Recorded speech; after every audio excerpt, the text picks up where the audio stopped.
Ciri orang yang reaktif, yang reaksinya negatif, dia selalu memilih perspektif yang negatif terhadap apapun. Terus mengembangkan buruk sangka dari pikiran.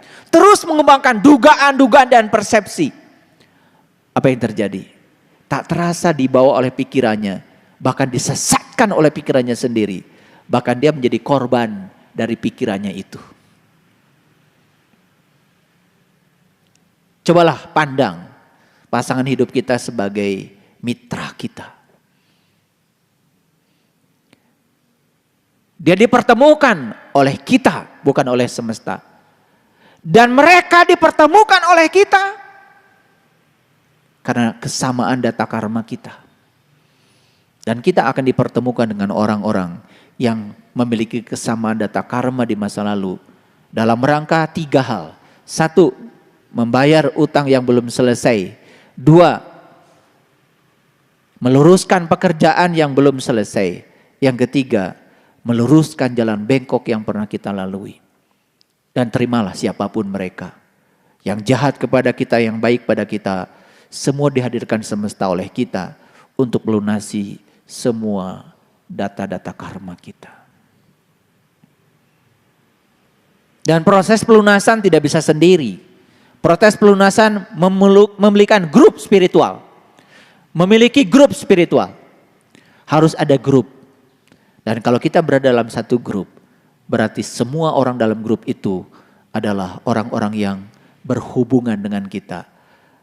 Ada utang yang harus kita selesaikan oleh kita. Sadarilah itu. Ketika kita sudah memiliki perspektif yang positif terhadap apapun, maka kita menjadi mudah fokus pada apa yang kita lakukan. Mudah fokus saat kita berbicara dengan orang lain. Bahkan membantu kita memiliki hubungan yang baik dengan siapapun.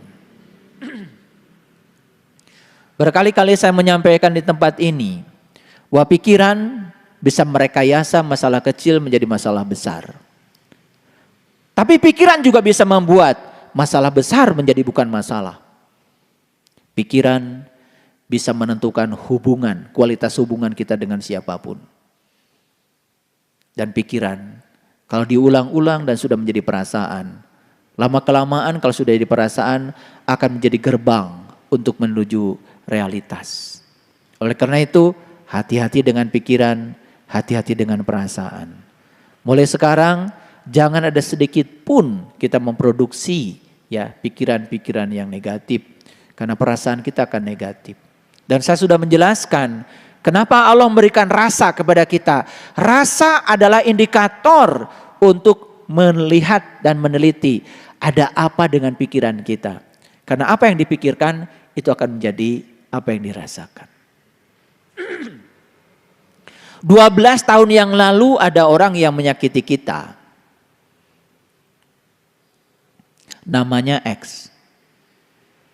Dan orang itu sudah tidak bersama dengan kita 12 tahun. Tetapi ada orang lain namanya X. Karena namanya sama dengan si X yang menyakiti kita.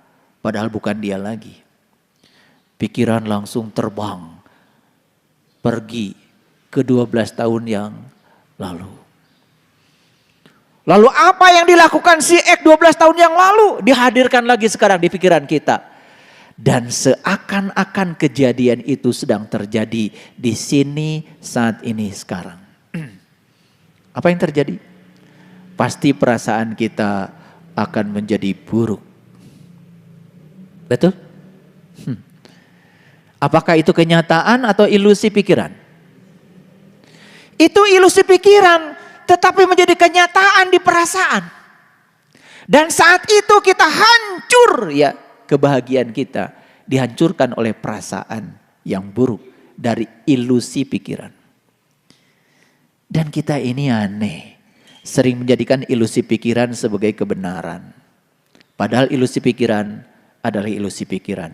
Itu bukan kebenaran. Tetapi kita sering ditipu oleh ilusi pikiran. Makanya satu saja pesan saya. Begitu kita sedang ditipu oleh ilusi pikiran, jangan dipercaya.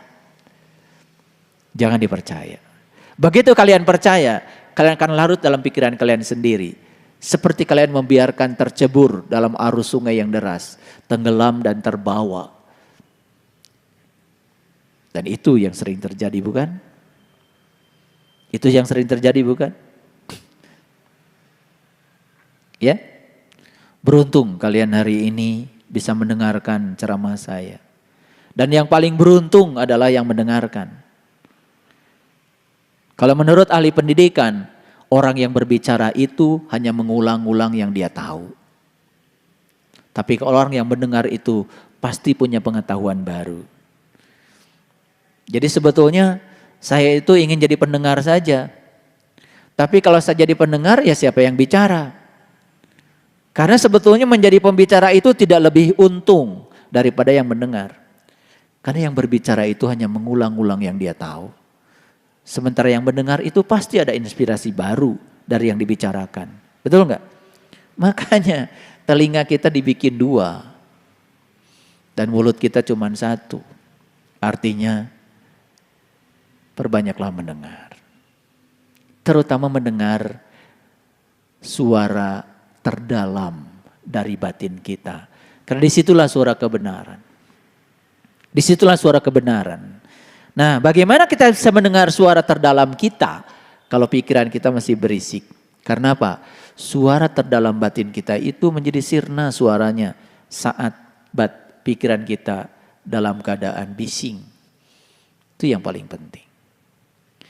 Para sahabatku, kalau kita punya kemampuan mendengar hari ini, itu sudah pintunya hidayah.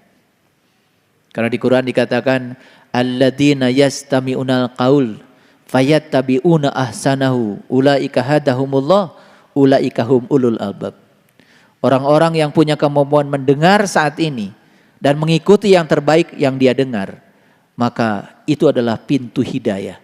Dan siapa yang mendapatkan hidayah, maka dia akan menjadi ulul albab, ahlul bait, ahli-ahli baitullah, ahli-ahli qalbu. Dan itulah yang disebut dengan ulul albab. Orang yang bisa mengingat Allah dalam keadaan berdiri, duduk, dan berbaring. Keren sekali. Dan pintu gerbangnya adalah mendengar. Ketika pikiran sudah tenang, maka kita dapat belajar lebih tajam. Ketika pikiran sudah tenang, kita pun dapat berpikir dengan lebih jelas. Dan otomatis kita bisa mengambil keputusan menjadi lebih baik. Dan kita bisa meminimalisasi dari keputusan-keputusan yang salah. Kalau pikiran kita sedang ada dalam kemarahan mengambil keputusan, hati-hati. Semua keputusan yang dimulai dengan rasa marah akan berakhir dengan rasa malu. Siapapun itu. Nah, jadi belajar agama, belajar spiritual, intisarinya cuma satu sebetulnya. Bagaimana membuat pikiran kita menjadi terkontrol dan tetap tenang. Ya, karena begitu pikiran sudah tenang,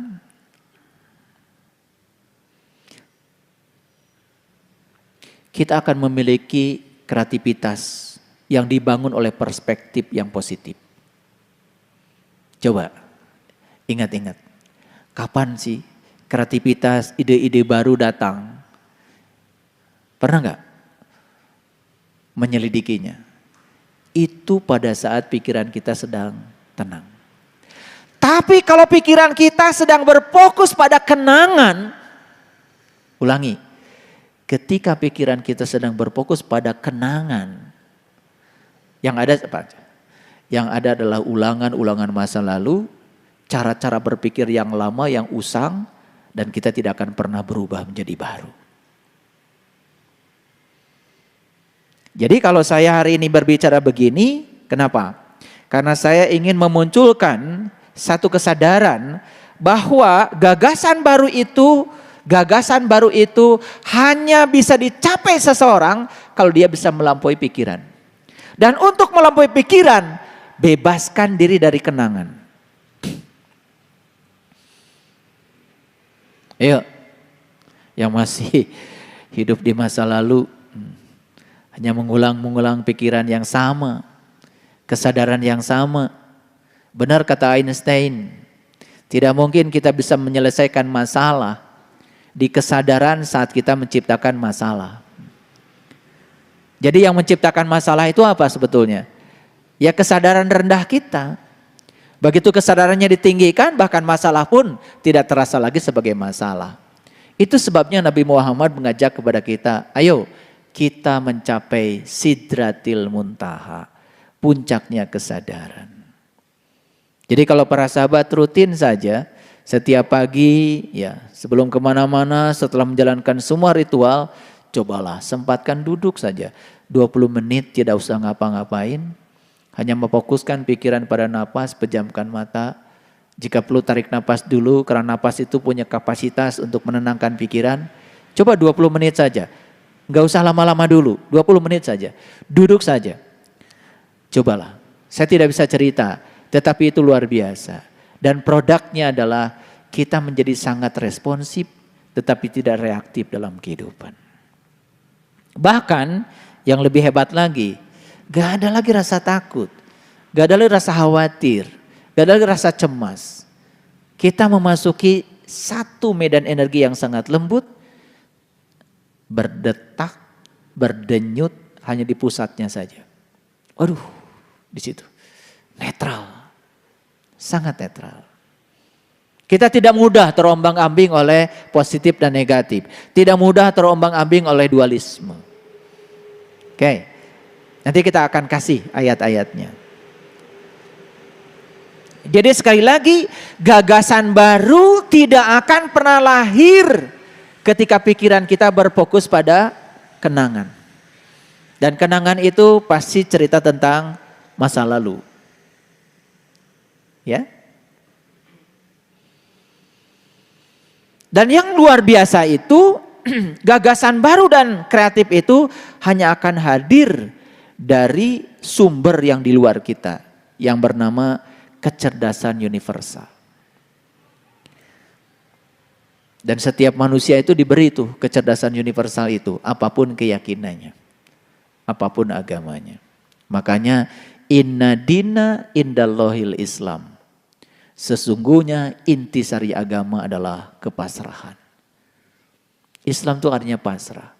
Inna dina indallahil Islam. Sesungguhnya inti sari agama adalah kepasrahan. Apa pasrah? Pasrah itu melepaskan energi negatif. Maaf ya, pasrah itu bukan menyerah seperti yang selama ini kita tahu.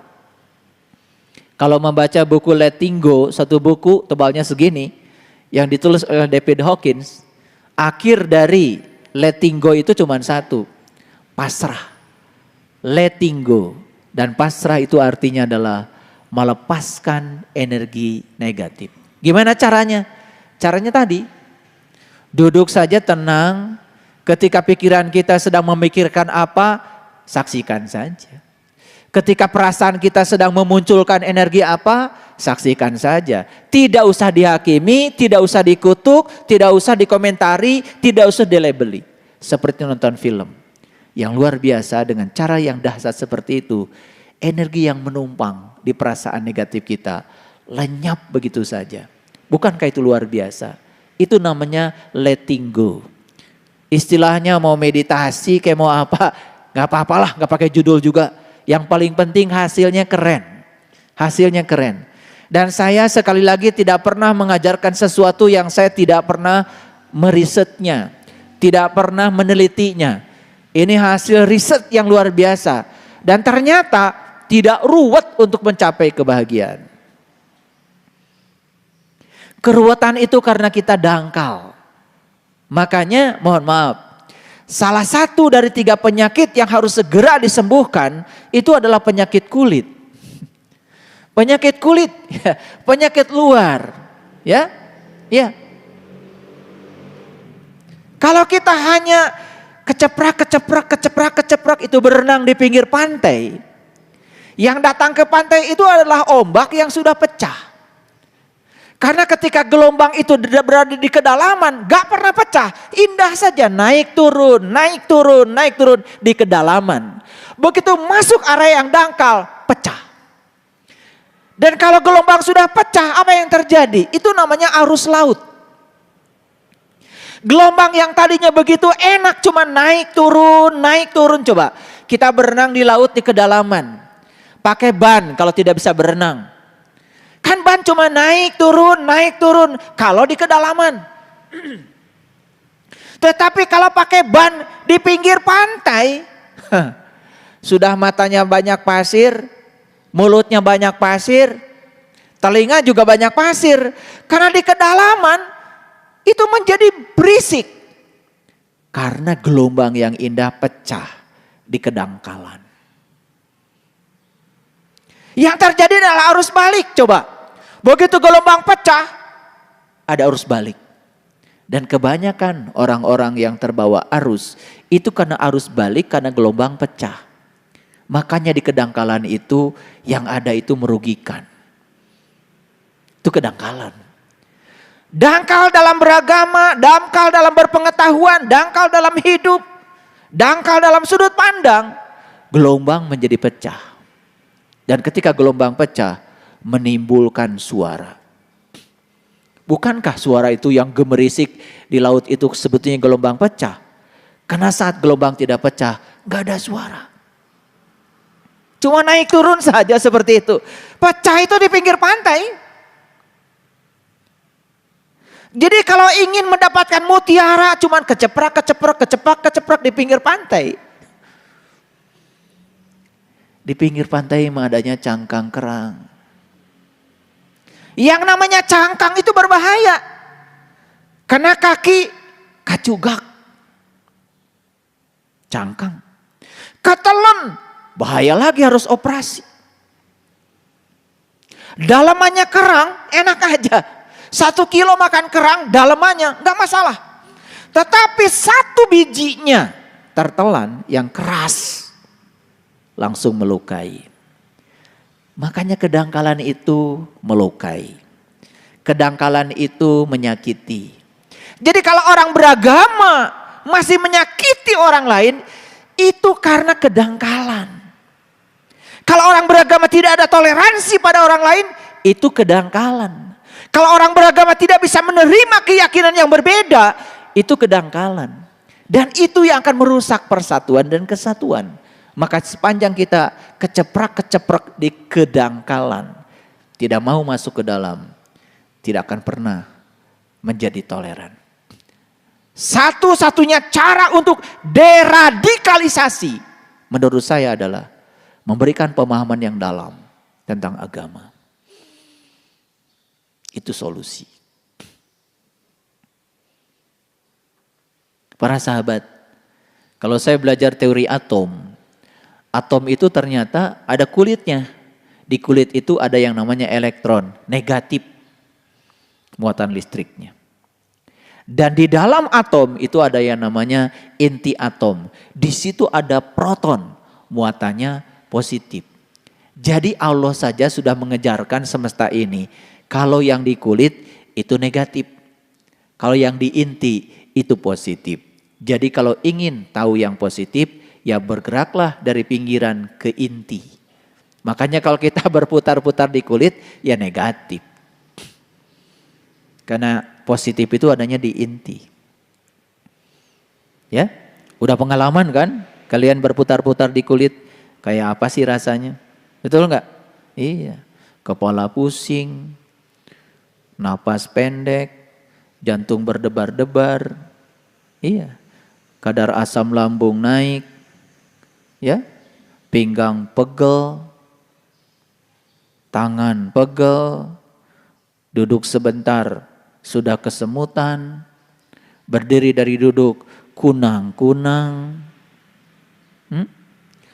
nanjak dikit ngos-ngosan. Coba, itulah di kulit. Ritual sih dilakukan, tapi di kulit tidak pernah menyentuh intisarinya. Cobalah, orang yang tahu dirinya cuma tubuh di kulit, seperti apa coba sikapnya. keakuannya besar, tidak siap menerima kenyataan. Tapi orang yang tahu, tubuh saya ada 5 lapis. Ada tubuh fisik, ada tubuh energi, ada tubuh astral, ada tubuh kausal, ada tubuh yang murni. Diri saya yang sejati, namanya tubuh spiritual. Ketika saya mengenal tubuh saya yang spiritual, di kesadaran murni, tidak ada rasa sakit di sana. Tidak ada positif negatif. Di sana terbebas dari dualitas. Tidak terjebak oleh pasang surut kehidupan. Lihat orang yang sudah sampai di situ. Dia memandang hidup itu hanya sebagai humor saja. Dan ternyata hanya 2 cara menyelesaikan masalah besar dalam hidup. 1, pandang hidup ini sebagai humor. Yang kedua, miliki perspektif yang positif terhadap apa yang terjadi. 2 saja itu sudah keren. Saya kasih ilmunya. Itu keren banget itu.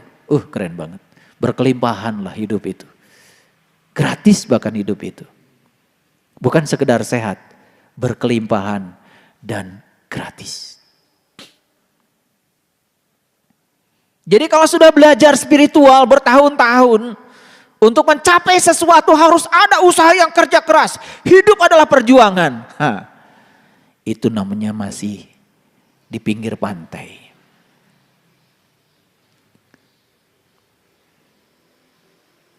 Masih pakai slogan, hidup adalah perjuangan. Pengen rokok 1 batang, berjuang. Pengen teh manis, berjuang. Pengen beli nasi goreng, berjuang. Itu level nasi goreng biasa. Apalagi kalau nasi goreng spesial, seafood lagi. Perjuangan lebih besar lagi. Karena terbalik hidupnya.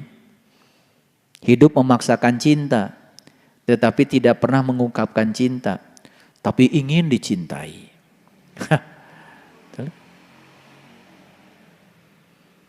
Jadi ketololan ini kan sudah menyebar.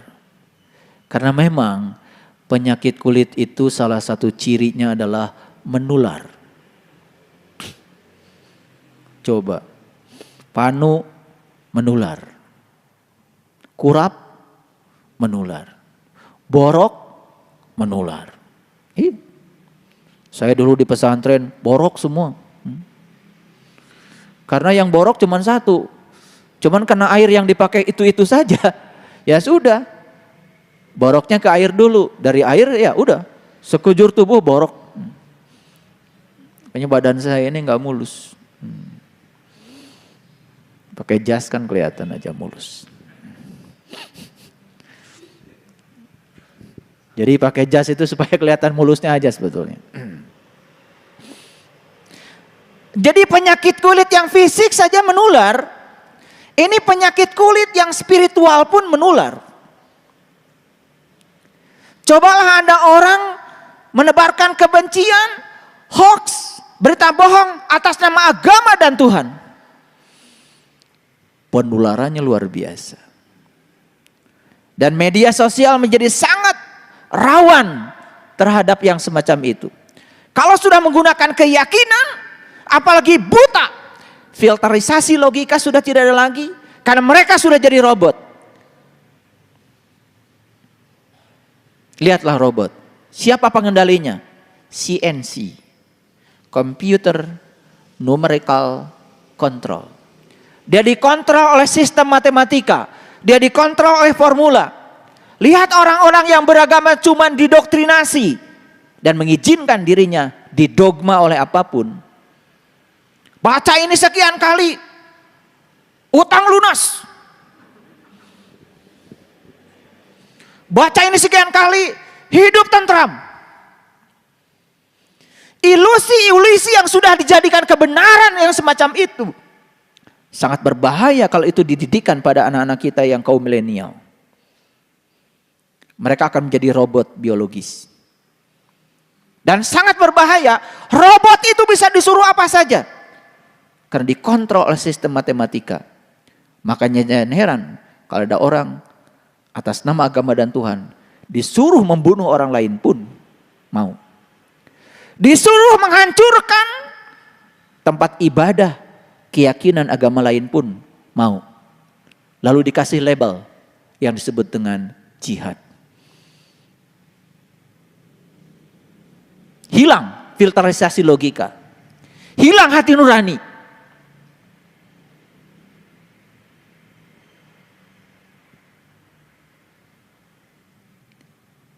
Negara yang besar ini, para sahabat, yang Bhinneka Tunggal Ika ini, yang luar biasa ini adalah surga yang nyata,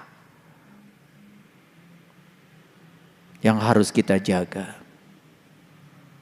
Dan kita sepakat, nilai-nilai universal yang bisa menjaga kebersamaan kita, itulah yang harus kita depankan dalam kehidupan beragama kita.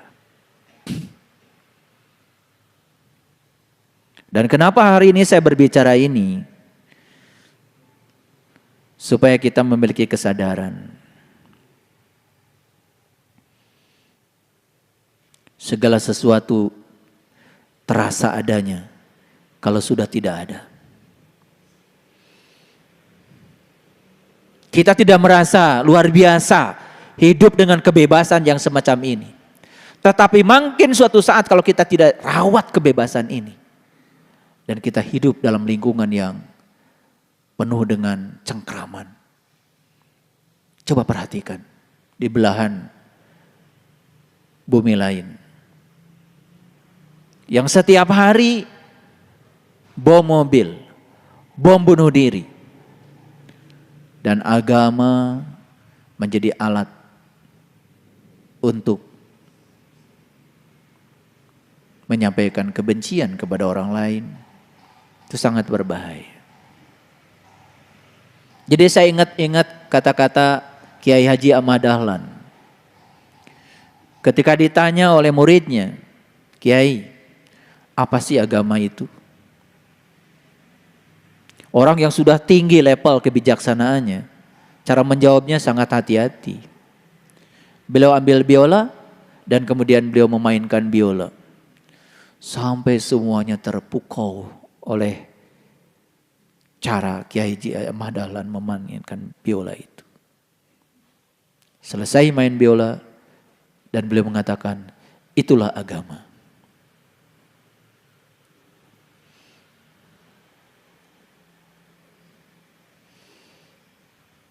Kemudian ada salah seorang dari yang datang di situ, dia ambil biola, dia gesek biola dengan sesuka hatinya, dan dia tidak punya keahlian memainkan biola itu. Selesai dia main biola itu, kata Ahmad Dahlan, lihat agama di tangan orang yang tidak ahli, membuat suasana jadi bising, berisik, gaduh. Dan itu ilustrasi yang sangat luar biasa bagi saya, sangat menginspirasi. Jadi agama di tangan seorang yang ahli membuat kedamaian, ketentraman. Agama di tangan orang yang tidak ahli, seperti orang yang main biola tadi, tidak ahli. Asal gesek aja, asal bunyi saja. Seperti itu ilustrasinya. Jadi saya berharap kalau kalian beragama, jadilah pemain biola yang keren. Mainkan biolanya dengan keren, dengan nada-nada yang keren. Biar semua orang terpukau dengan akhlakmu, dengan sudut pandangmu, dengan cara hidupmu, cara memperlakukan orang dengan penuh cinta kasih, cara peduli kepada orang yang kesusahan. Ayo, pamerkan dampak dari agama. Jangan dipamerkan agamanya. Biarlah mobil kalian tidak ada tulisan Bismillahirrahmanirrahim, gak apa-apa. Biarlah mobil kalian tidak ada tulisan La ilaha illallah Muhammad Rasulullah, gak apa-apa. Tetapi mobilnya sopan, Di jalan tol keren. Nyalib ikuti aturan. Biarlah bismillahirrahmanirrahim menjadi akhlak.